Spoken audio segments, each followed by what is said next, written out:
These statements convey the woman-identified spirit and reality that must infuse feminist foreign policy.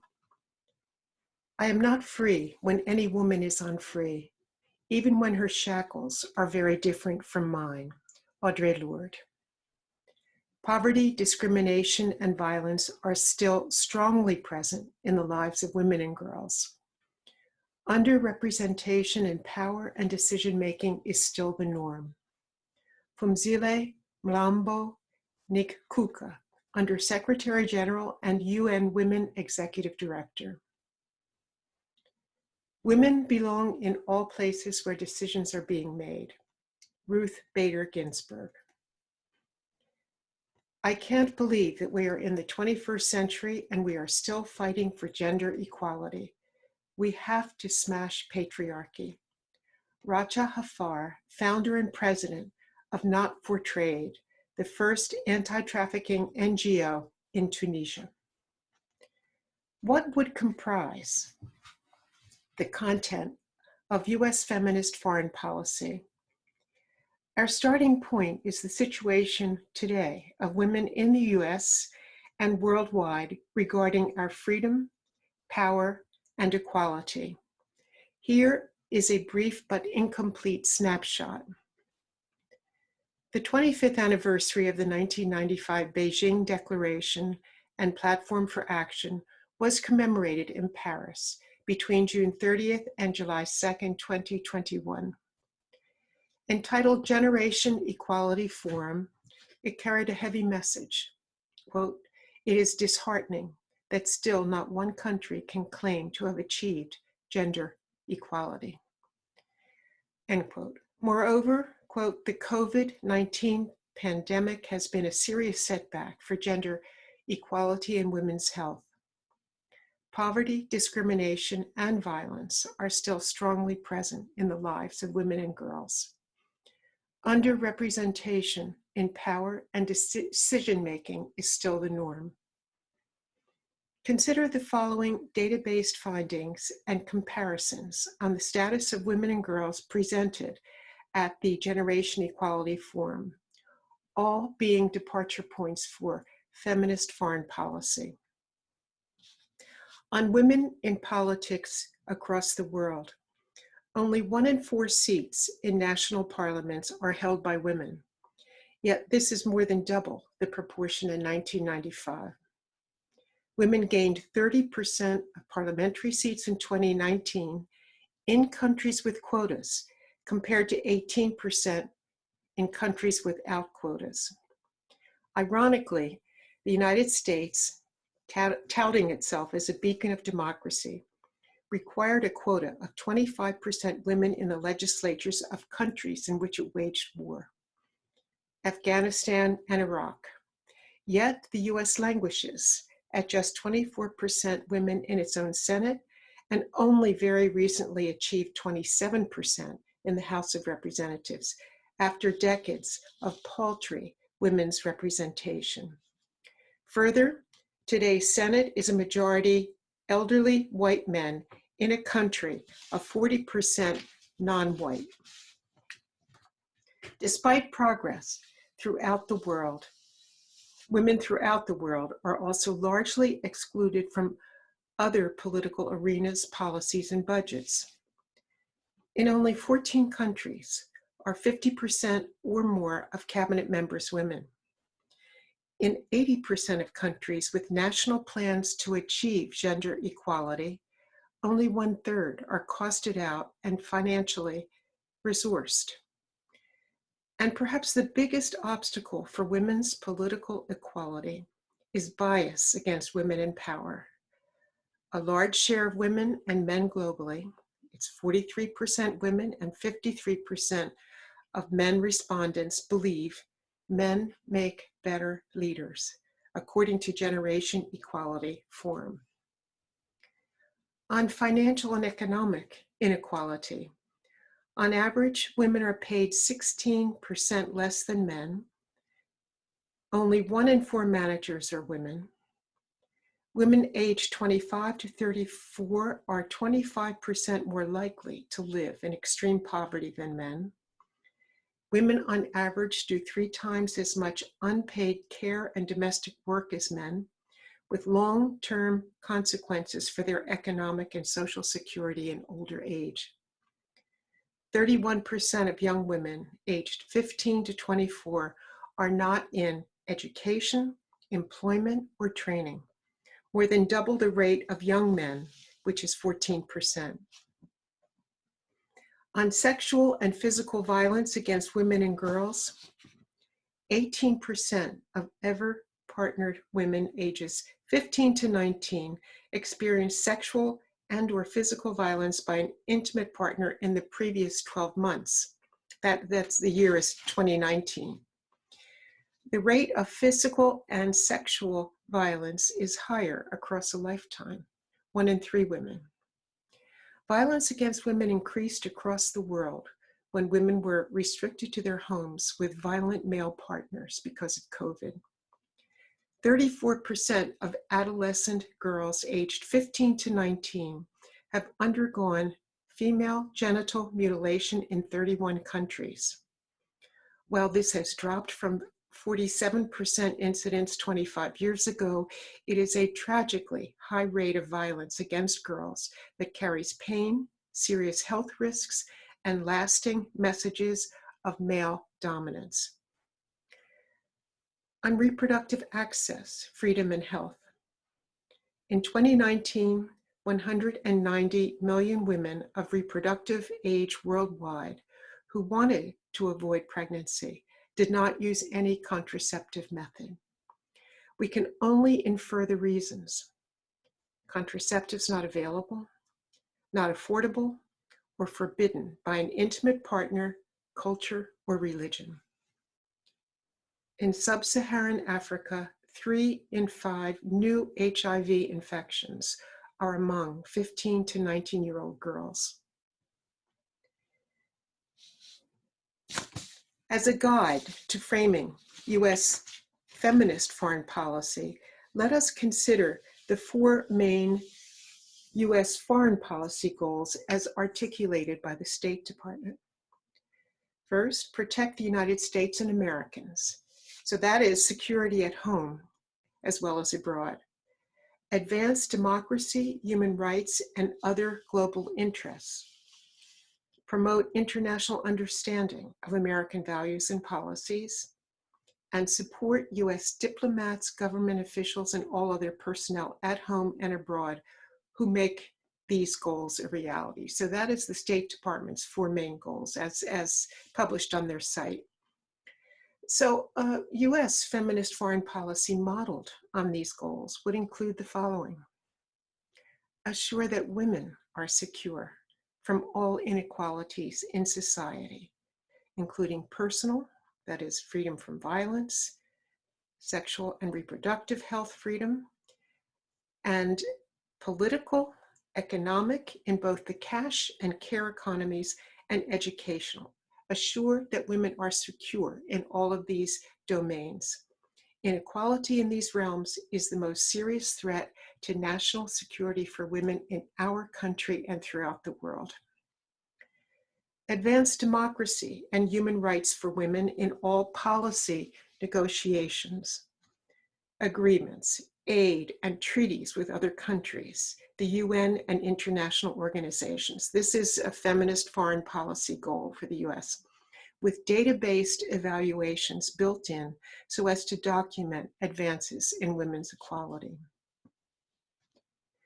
Third, promote international understanding of values and policies based on the equality of women and an end to violence against women everywhere in all forms.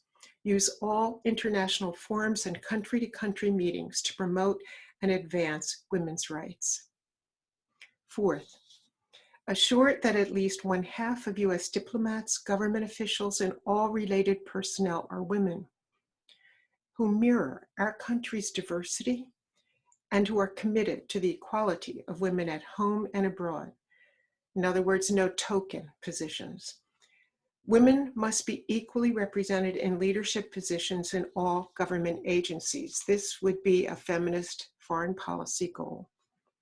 With both commitment to and progress towards these goals, our chances of achieving authentic democracy for all, women equally with men, both in the United States and in our relationships with other countries, of building toward peace here and in our relationships with other countries, and of reversing our acceleration towards environmental degradation. Our chances of achieving all of these are heightened with progress in terms of women's equality. Recent groundbreaking analysis validates this conviction. A team of researchers, including security studies experts and statisticians, has created the largest global database on the status of women. It's called Women's Stats, one word. And they compared the security and level of conflict within 175 countries to the overall security of women in those countries. Their findings are profoundly illuminating for global security, world peace, and feminist foreign policy. The degree of equality of women within countries predicts best, better than degree of democracy, better than level of wealth, income inequality, or ethno-religious identity, how peaceful or conflict-ridden their countries are. Further, democracies with higher levels of violence against women are less stable and are more likely to choose force rather than diplomacy to resolve conflict. Violence against women in its multifarious forms is an invisible, unstable foundation underlying local, national, and international politics and security. Dr. Valerie Hudson framed the team's central study, finding prospectively, quote, increasing gender equality is expected to have cascading effects on security, stability, and resilience within a country and internationally. What are the universal indicators that manifest the equality and inequality of women in a country as compiled by Women's Stats? On a personal level, they comprise the numerous forms of violence against women: sexual, sex trafficking and prostitution, genital mutilation, sex-selective abortion, female infanticide, neglect of girls because of son preference, and preventable maternal morbidity. Personal and family status law further adds to women's and girls' inequality and mortality when women cannot divorce, are impoverished by divorce, or stay in stultifying and violent relationships to avoid destitution. When girls are forced into child marriage, they face the grave risk of complications from pregnancy and childbirth, which is the major cause of death globally for teenage girls aged 15 to 19. A feminist foreign policy would address child marriage traditions and condition foreign aid and trade on eliminating these. Inheritance and property laws that deprive a woman of resources comparable to those inherited by their brothers and husbands ultimately impoverish women and is a form of economic violence. Because women's reproduction and care for children and extended family, known as the care economy, because this is not compensated, women are cheated of savings, pension, and social security. Consequently, the greatest risk factor for being poor in old age is having been a mother, according to Women's Stats researchers. Feminist foreign policy would make freedom from economic violence for women a goal of foreign policy, particularly in our aid agreements with other countries. At the structural level of governance, currently only 22 out of 193 countries have a female head of state or government, a mere 11% versus 89% male international leaders. And despite its narcissistic identity as exceptional and necessary for the world, the US has never elected a woman president. No doubt, the paucity of women in US government is correlated with the US dismal rating on the 2020 Global Peace Index. We were rated at 122 out of 160 countries ranked. Studies of women in leadership in public and private sectors have concluded that women in high-level positions and on boards deal more effectively with risk, focus more strategically on long-term priorities, and are more successful financially. Experimental studies of women and men negotiating post-conflict agreements have found that all male groups take riskier, less empathic, and more aggressive positions. They also break down more quickly than negotiations that include women. Further, men are more satisfied with decisions made with women involved than with all male groups. And yet, despite these findings, 70% of climate negotiators and almost all peace negotiators are men, according to the recent Generation Equality Report.